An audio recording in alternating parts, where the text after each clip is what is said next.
Amen. Vous pouvez vous asseoir dans le nom de Jésus-Christ. Est-ce qu'on peut acclamer le Seigneur?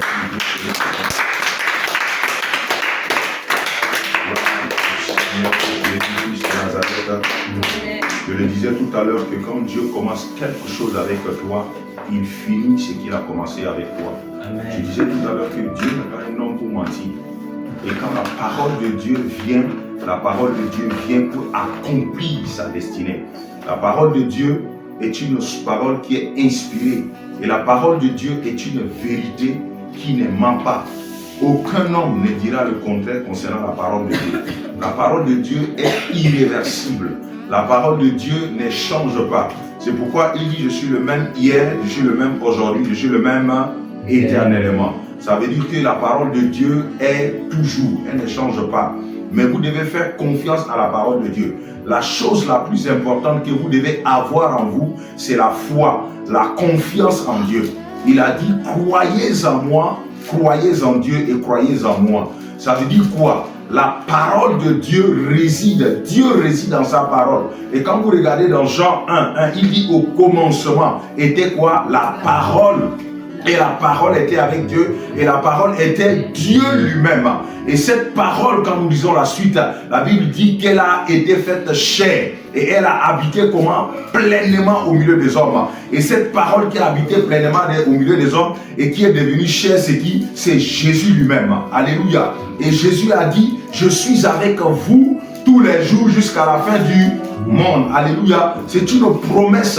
Quand le Seigneur fait une promesse, il accomplit. Il a dit: croyez en moi. Je voudrais vous demander ce matin de croire à la parole du Seigneur. La parole du Seigneur ne change pas. La parole du Seigneur, elle est irréversible. Gloire à Jésus de Nazareth. Amen. Seigneur, nous te bénissons et nous te rendons grâce encore pour cette communion et ce rassemblement que tu nous as donné en ce jour béni.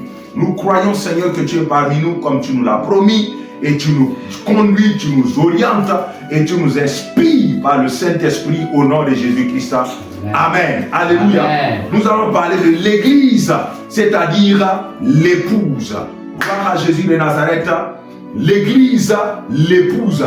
Quand nous parlons de l'Église, nous faisons allusion à qui? Nous faisons allusion à l'épouse. L'Église est un rassemblement des saints. L'Église est une communauté des saints. L'Église est une communauté de personnes qui servent un maître. L'Église est une communauté de personnes qui se sont mis d'accord de servir un homme. Et cet homme qu'ils ont décidé de se mettre d'accord et de le servir, c'est Jésus-Christ. Alléluia. Amen. Jésus dit quelque chose. Il dit dans le livre de Apocalypse, quand vous lisez Apocalypse, le chapitre 22, le verset 7 à 17, nous allons comprendre ce que c'est l'église là-bas. Il dit au verset chapitre 22, le verset 16 à 17, il dit: moi, Jésus, j'ai envoyé mon ange pour vous attester ces choses dans les églises. Je suis le rejeton de la postérité de David, l'étoile brillante du matin. Le verset 17. Et l'esprit et l'épouse disent: alléluia. Je voudrais que tu soulignes le mot épouse, parce que nous allons parler de ça. Alléluia. Il dit: l'esprit et l'épouse disent: viens. Alléluia.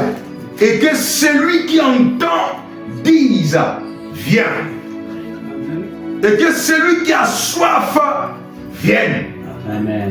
Que celui qui veut prenne de l'eau de la vie gratuitement.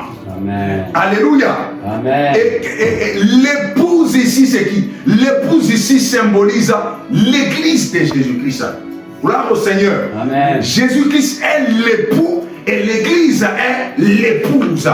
En d'autres termes, dans un français plus compréhensible, ça veut dire que Jésus-Christ est le mari et l'église est la femme.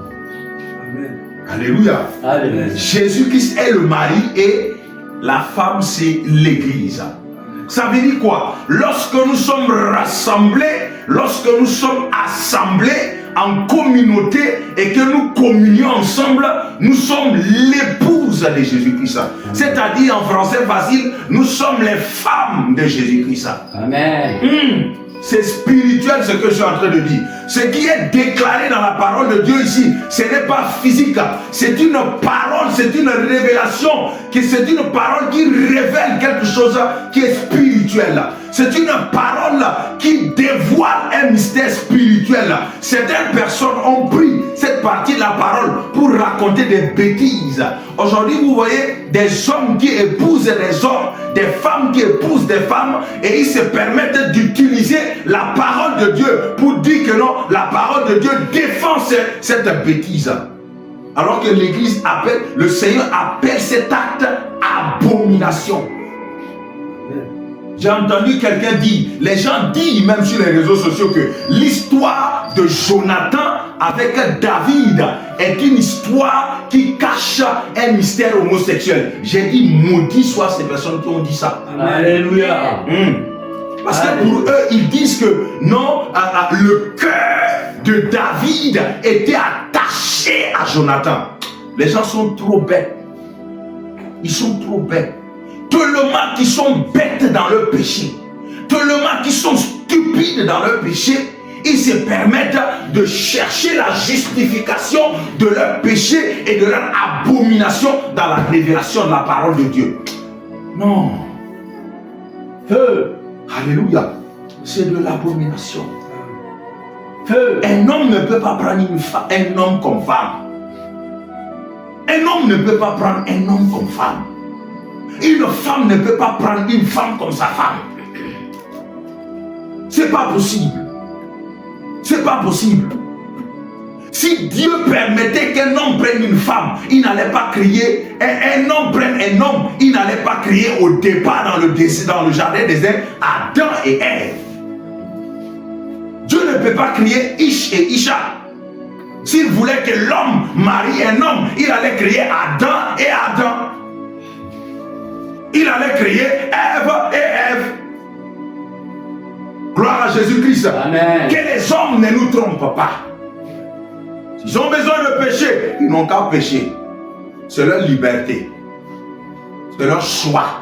La liberté est un choix. Mais nous avons la liberté dans le Seigneur. Amen.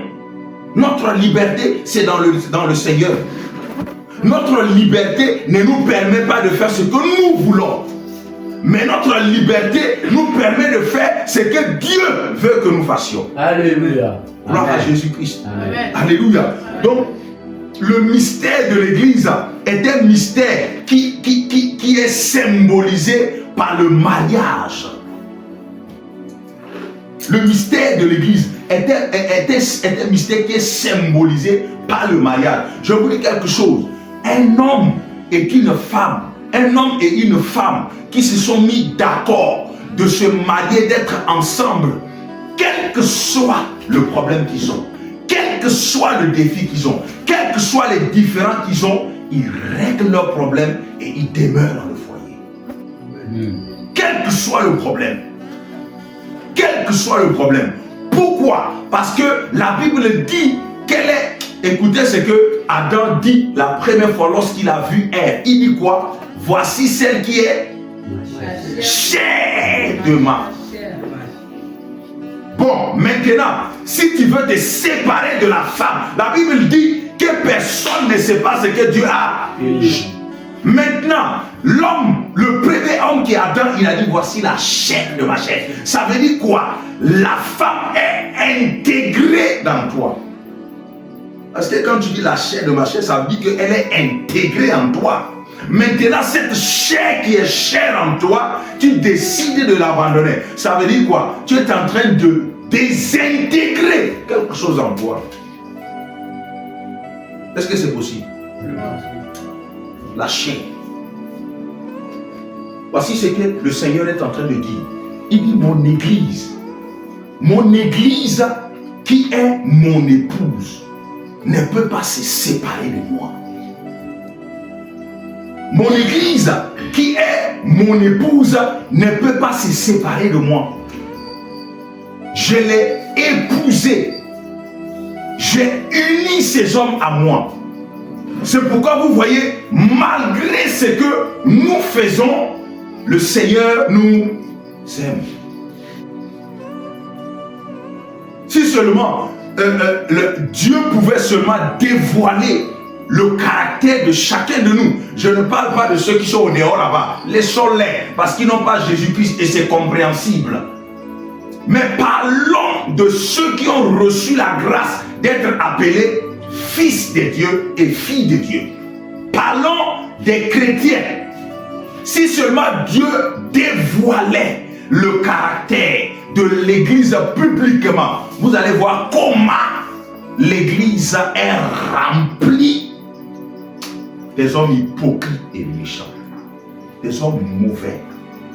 Vous allez voir le visage des personnes qui se tiennent devant vous et qui vous imposent les mains. Vous allez voir les bêtises qu'ils font.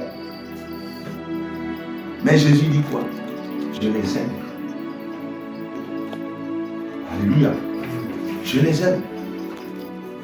Vous croyez que c'est à cause de ces choses que le Seigneur va arrêter de t'aimer? Non. Le Seigneur ne va pas arrêter de t'aimer parce que non, tu as fait quelque chose de mauvais. Le Seigneur ne va pas arrêter de t'aimer parce que non, tu as péché. L'amour je vais dire quelque chose. L'amour de Jésus-Christ s'arrête lorsque tu es expiré et que tu n'as pas pris la résolution de changer. Alléluia. Amen. L'amour de Jésus arrête dans ta vie. Jésus arrête de t'aimer lorsque tu meurs et que tu n'as pas pris la décision de revenir à lui. Amen. Vous comprenez? Amen. Amen. Alléluia. C'est pourquoi quand vous êtes encore en vie, quand vous êtes encore vivant, cherchez à vous rapprocher de Dieu. Cherchez à vous rapprocher du Seigneur. Je suis parfaitement d'accord que nous sommes dans la chair et que nous sommes des hommes faibles. C'est pourquoi le Seigneur veut que nous le cherchions toujours. L'époux et l'épouse, ils sont toujours ensemble. Il pouvait venir seul, il est venu avec qui? C'est la première fois que je la vois, mais je sais que c'est sa femme. Parce qu'il m'a parlé d'elle. Il m'a parlé d'elle. Pas la bienvenue encore. Maman, que Dieu te bénisse. Il m'a parlé de sa femme. Je ne l'ai pas encore vue. Il m'a dit qu'il aura l'occasion de venir me la présenter. Mais dès que je les ai vus, j'ai su que non, c'est elle. Alléluia. Ils sont venus d'eux. C'est ça le mystère. Vous êtes toujours ensemble. Malgré ce que l'Église fait, le Seigneur continue de nous aimer. Je vais vous dire, vous croyez vraiment que si le Seigneur devait tenir compte de nos erreurs, vous croyez qu'il allait venir mourir pour nous? Non, jamais. Si le Seigneur devait regarder à ce qui nous sommes, à ce que nous faisons, il n'allait jamais accepter de venir mourir pour nous. Mais il n'a pas regardé à cela. Non. Il n'a pas regardé à cela. Mais son amour, l'excès, alléluia, son amour pour toi et moi, sa passion pour toi et moi, l'a amené à mourir à la croix de Golgotha. Pour toi. Alléluia. Voilà ce qu'un homme peut faire pour sa femme. Est-ce que vous savez ce qu'un homme peut faire pour sa femme? Un homme peut tout faire pour sa femme. Une femme peut tout faire pour son mari.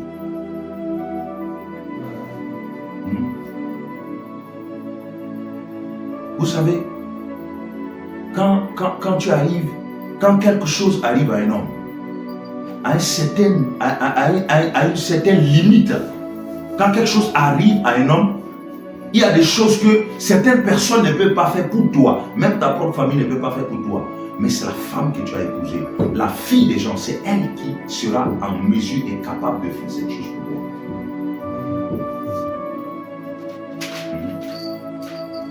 Il y a des choses que la femme, lorsqu'elle est venue chez l'homme, il y a des choses que ses parents ne peuvent plus faire pour elle quand cette chose lui arrive. Mais le mari, l'homme qu'il a épousé, il ne va pas abandonner cette femme, il va faire cette chose pour cette femme. Amen. Ce que les hommes ne peuvent pas faire pour toi, la femme ou ton mari va le faire pour toi. Je parle vraiment des hommes, je parle vraiment des couples, des foyers que Dieu a unis et qui ont compris le mystère du mariage. Alléluia. Amen. Nous sommes l'Église, est l'épouse du Seigneur Jésus-Christ. Osée le chapitre 2.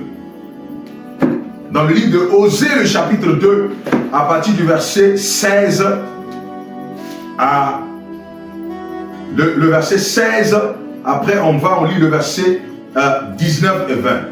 Il dit en ce jour-là, le verset 16, il dit en ce jour-là, il dit l'Éternel, tu m'appelleras mon mari et tu ne m'appelleras plus mon maître. Waouh. Alléluia. Le prophète Osée reçoit une révélation.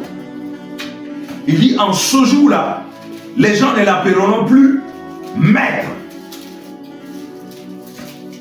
c'est-à-dire rabbi, qui veut dire maître, mais les gens vont l'appeler mon mari. Alléluia. Le verset 19, il dit, je serai ton fiancé pour toujours. Je serai ton fiancé par la justice, la droiture, la grâce et la miséricorde. Le verset 20, je serai ton fiancé par la fidélité et tu reconnaîtras l'Éternel. Regardez ici, il dit, je serai ton fiancé pour toujours. Ça veut dire que c'est une relation qui ne s'interrompt pas. La relation qui est entre Christ et son Église est une relation qui ne s'arrête pas. Ce n'est pas comme la relation des hommes où je t'aime aujourd'hui, demain je ne suis pas content et puis je vais t'abandonner, je prends une autre femme, je dis non je t'aime, après je t'abandonne, je prends une autre femme. L'amour que le Seigneur a pour nous, c'est-à-dire la relation qui est entre l'Église et Jésus-Christ est une relation pure, est une relation sincère, est une relation qui ne s'arrête pas. Et le Seigneur voudrait ce matin parler à ton cœur et dire de la même manière que je t'ai aimé, Église, je voudrais aussi que tu aimes le monde. Je ne parle pas du monde, c'est-à-dire les choses négatives dans le monde. Je parle de l'amour que tu vas porter pour ce monde-là, qui va pouvoir rappeler le monde à Jésus-Christ. Gloire au Seigneur. Amen. Alléluia. Amen. Le dimanche passé, on a parlé de quoi? De l'amour inconditionnel du chrétien. Gloire à Jésus. On a parlé de l'amour inconditionnel du chrétien. Ton amour à toi n'a pas de limite. L'amour que toi tu as reçu n'est pas un amour qui va dire non, aujourd'hui, moi j'apprécie le monsieur là. Et puis demain tu vas dire non, moi je n'apprécie pas le monsieur là. Quel que soit ce que la personne t'a fait, quel que soit le degré de ce que la personne t'a fait, le Seigneur t'a appelé à t'aimer. Parce que c'est ce que lui a fait. C'est l'amour quoi? Inconditionnel. L'amour inconditionnel.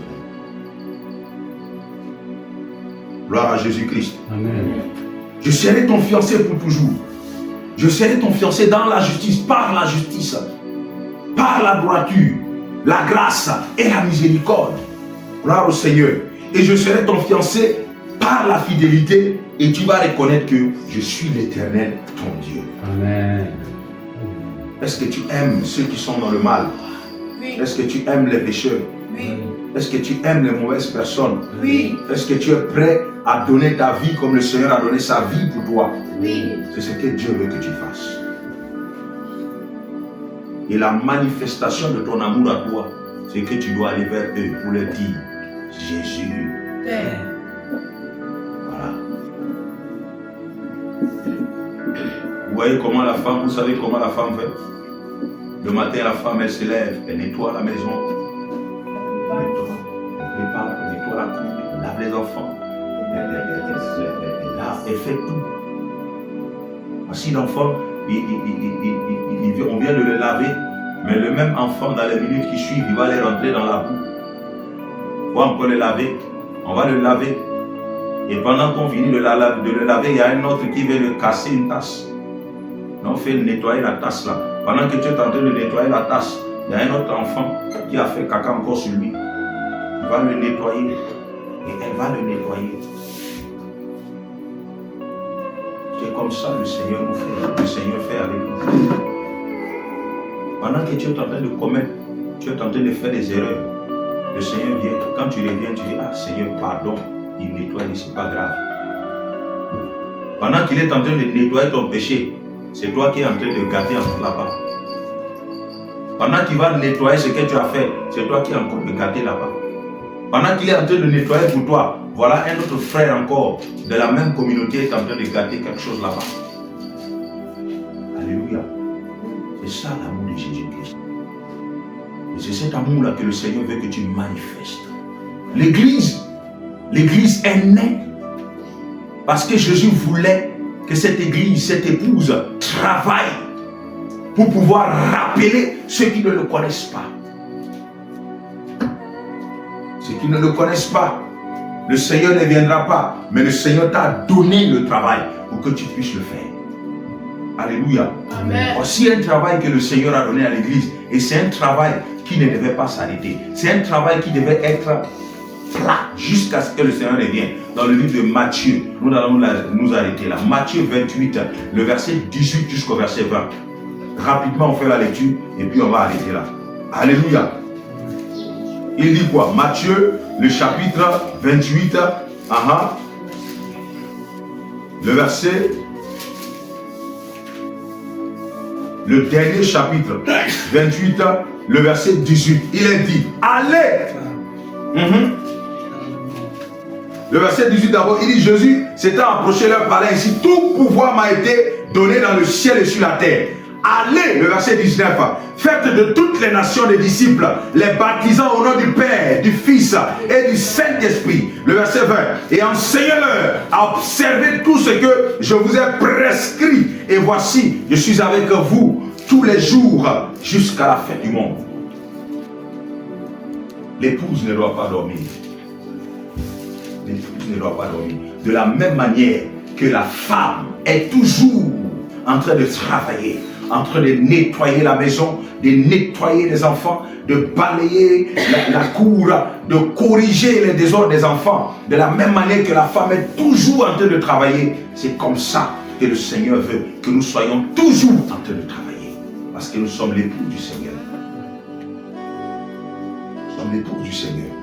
L'épouse n'est pas seulement l'épouse. N'est pas une épouse qui est dedans seulement, en train de faire les vernis, en train de faire son pied, et puis elle est là, ah mamie, faut faire ceci, ah papou, faut faire cela. C'est une fainéante. Alléluia. C'est une fainéante. Gloire au Seigneur. Amen.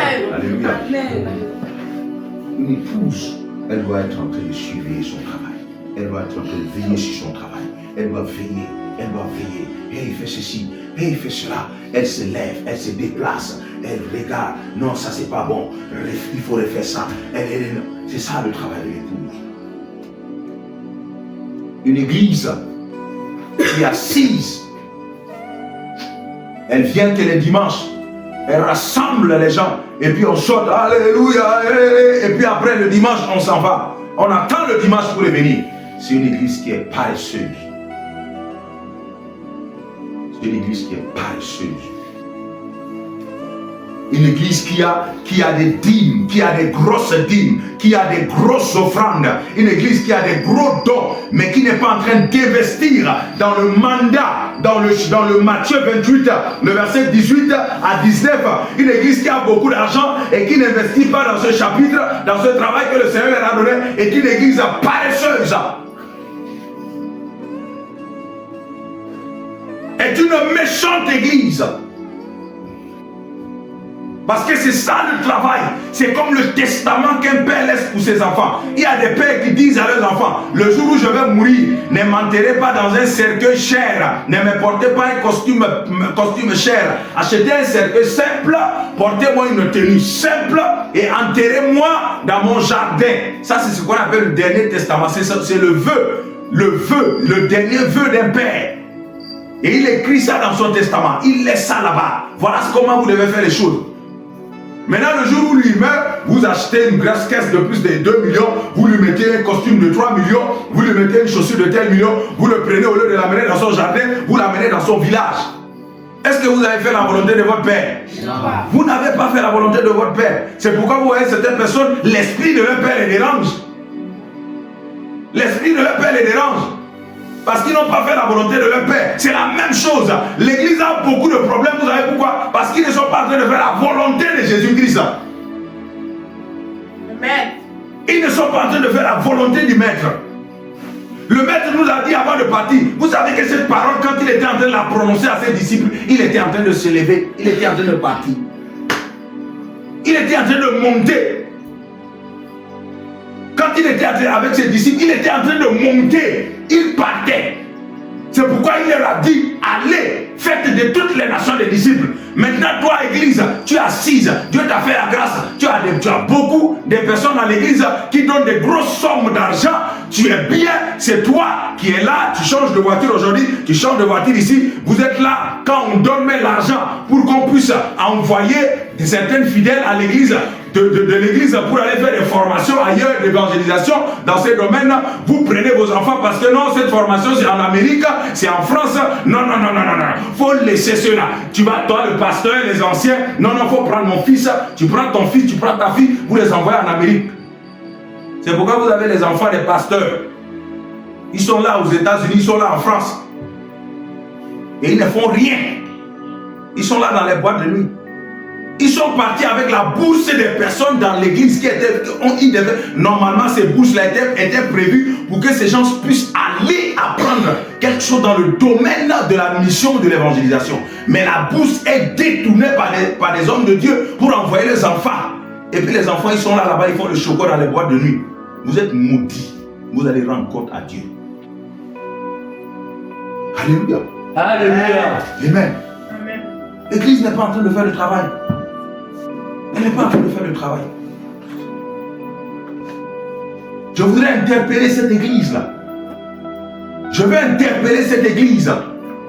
Vous avez la grâce, vous avez les moyens. Il y a des communautés qui n'ont pas les moyens, mais qui ont l'engagement, qui veulent faire le travail. Mais si vous n'avez pas les capacités, les moyens que vous avez, mettez-vous avec les autres qui veulent faire le travail et faites le travail. Alléluia. J'ai dit tout à l'heure qu'une épouse qui ne fait pas le travail est une épouse fainéante. Une église qui n'est pas en train de faire la volonté de son époux, une église qui n'est pas en train de faire la volonté de son maître est une église paresseuse. Et ça doit changer. Alléluia. Amen. Ça doit changer. Par Jésus-Christ. Amen.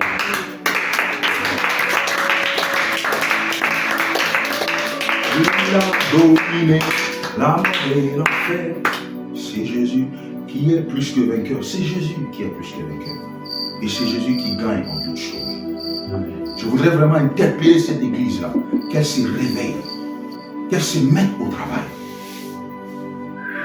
Qu'elle investit 80 à 90% de son revenu dans l'évangélisation.